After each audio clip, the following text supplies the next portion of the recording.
si Andoy at ang sirena. Sa isang maliit na baryong, malapit sa dagat, nakatira ang batang si Andoy.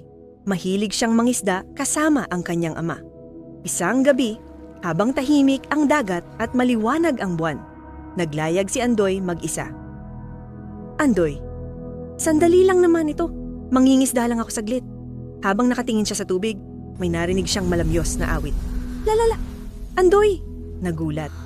Sino yon? Mula sa ilalim ng dagat, lumitaw ang isang magandang sirena. Sirena, huwag kang matakot, Andoy. Andoy, sirena ka ba talaga? Sirena, Ning Smiti. Oo, bantay ako ng dagat na ito. Namangha si Andoy. Andoy, ang ganda mo! Pwede ba kitang makita araw-araw?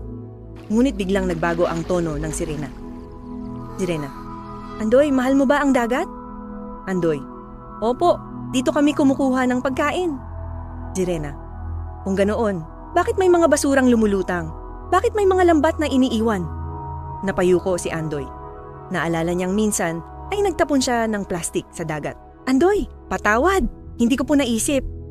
Sirena, ang dagat ay nagbibigay buhay. Kung ito'y pababayaan, mawawala ang biyaya nito. Biglang lumakas ang alon. Nawala ang sirena.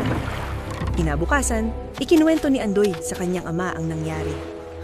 Ama, anak, tama ang sinabi ng sirena. Dapat nating alagaan ang dagat.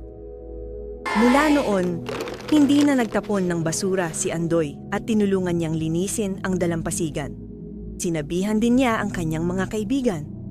Isang gabi, muli niyang narinig ang malamyos na awit mula sa dagat. Sirena, mahina ang tinig. Salamat, Andoy.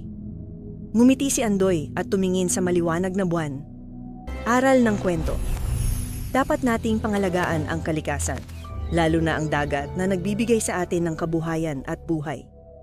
Para updated ka sa mga istorya na aming ilalabas, huwag kalimutan ang subscribe. Maraming salamat!